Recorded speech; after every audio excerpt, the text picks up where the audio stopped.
Seen you a little bit. I've got two questions for you today. They're short, so I think it's fine. The first question is, do you regret tapping Eric Ulrich to be part of your administration? And the second question is, do you plan to meet with President Biden while he's in town for the UN General Assembly? And if not, why not? I know you've kind of been blowing up his spot a little lately. What's your plan with that? You know what I want? I want a handheld mic so I can go to the reporters like Phil Donahue. I think that would just like add a little, so I could walk around and, say, what do you think? Like scratch my head like Phil Donahue, So, think about it for a moment. You become knowledgeable about information of an individual. And then people say, do you regret doing A, B, or C? Like, you don't have that information in front of you. You make decisions based on what's in front of you. What was in front of me was a young city council, energetic, that worked hard. That was what's in front of me. That was what my decision was made of. And so those things that I'm not aware of those proper review groups would make the determination. That's not up to me to decide that. President Biden is coming to the city. I am hoping that he understands this beautiful city that's the economic engine of the entire country is being saddled with a $2 billion that we spent already, $5 billion we're going to spend in this fiscal crisis, $12 billion in the next two budgetary cycles. New York don't deserve this. The asylum seekers don't deserve this. And so while he's here, I think that they should really reflect on New York City has done its part. And once we know what I'm going to do, we release a public schedule. I'm very public. Everybody knows where I am. You guys know where I am all the time. We'll release if we're going to be with the president or not. Mayor, have you spoken with the president about this issue? Have you invited him to tour a migrant shelter while he's here? And then the second question for you, there's a bipartisan group of lawmakers that are introducing a lawsuit to try to stop the Floyd Bennett bill from being used to house migrants. Just trying to get your reaction on that as well. I spoke to the president earlier this year and shared our concerns. Both the governor was also communicated with him, and that was the last time we spoke with the president. I have communicated with the White House, staffers, to talk about the urgency of the moment. We need an emergency declaration. We need to be properly funded. We need a decompression strategy, not only in the city, but throughout the state. This is just wrong, what we're doing to New York City residents and what we're doing to the migrant asylum seekers. And so to those bipartisan lawmakers, look, I get it. Everyone is just frustrated. Everyone is really upset over this. Here we had a city that was coming back after the pandemic. All that we were doing, from public safety to investing in children and seniors, cleaning our streets. New York City, we went through enough during COVID. We were coming back. And so if lawmakers are upset, I got it. I got it. If residents are upset, I got it. If a migrant asylum seekers, I got it. I know they're upset. And, when people are upset, the first person they look for the mayor. Listen, that's the nature of the beast. So if they want to go to court and sue to stop us from doing the Floyd Bennett field, they have a right to do so. But if we're not putting it in Floyd Bennett field, we're going to put it somewhere. And so if they're saying don't put it in Floyd Bennett field, then I don't want to hear them later saying don't put it on my block. We have to put 116,000 people that are coming 10,000 a month. We have to put it somewhere. So if the lawmakers are going to say, Eric, we don't want it in our Floyd Bennett fields, which is away from homes, which is away from, communities, away from schools. If they don't want it there, then they can't get upset when it goes inside their neighborhood and block. We're trying to be as least intrusive as possible to everyday New Yorkers. At the same time, be as humane as possible, because we have to show that level of humanitarian aspect of this city. Good morning.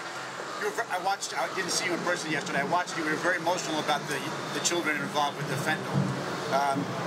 Do you see a society where we are going to have to carry Narcan around? I mean, it's very upsetting. That is a you know, that is an indictment on us, man. That, you know, that those 4 babies, you know, going through that was, you know, some part of this job that just rips you apart. You know, this is not all cutting ribbons and making announcements. You know, there have been some very painful moments of being mayor. And that was one of the most painful when I went to that daycare center. You know, I think about Jordan. You know, I have a son, one son. Can you imagine? I look at 20-something years of life with him. Can you imagine a mother and a dad losing their baby months? All of that is gone because of the behavior of adults.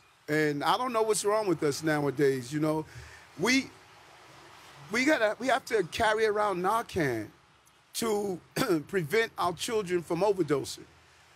I mean, if that is not an indictment on our society, how far we've gone from who we should be. We had fentanyl in a daycare center that for those children we could have lost, but we had to use Narcan. 3 of them, thank God, it saved their lives. And 1 of them we lost. And I spoke with the dad, you know, of the baby we lost. And I went to the hospital that night to speak with the mom and dad of the 3 that were there. One of the babies, they were in one of the cribs next door from his sibling. And just looking at that baby laying on that crib, man, it rips your heart out, you know, that night having to go, and it was going to that hospital, man, sitting in that truck. I don't want to walk in the hospital and talk to a parent that, you know, their babies are they may lose them. I have to get out that truck, go into that hospital, sit in the room and tell their parents that some adult left fentanyl that put their babies through that. You know, and we've just become so screwed up as a society. You know, we got to get our acts together. We are destroying our children, and we need to stop.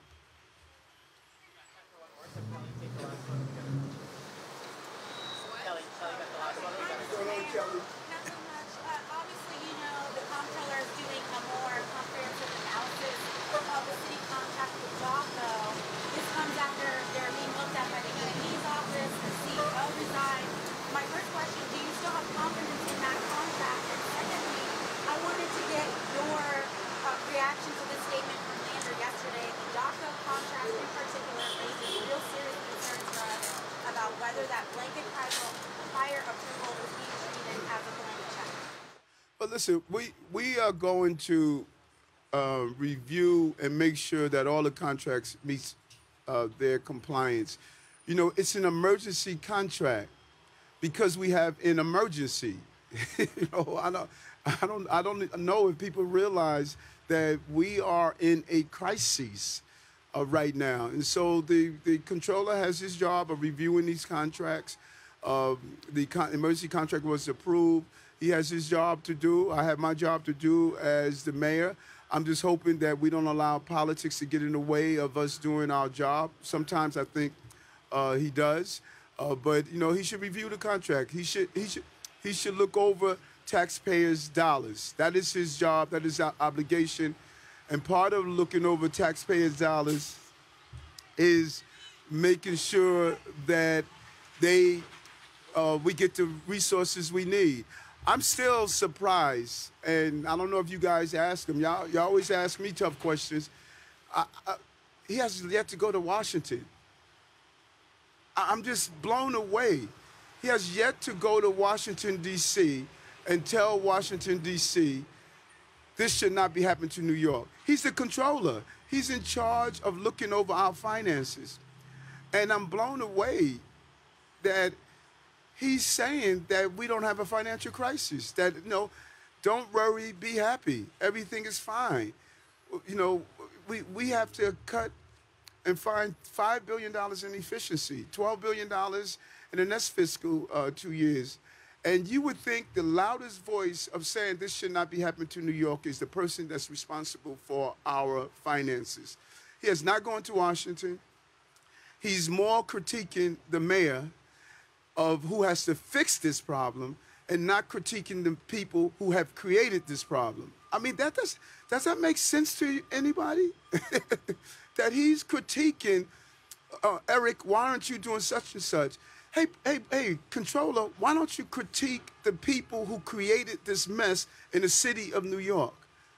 He has yet to do that. Can we start some type of hashtag, go to Washington, Brad? He needs to go to Washington, D.C. and fight on behalf of New Yorkers, like I fight on behalf of New Yorkers. Thank you.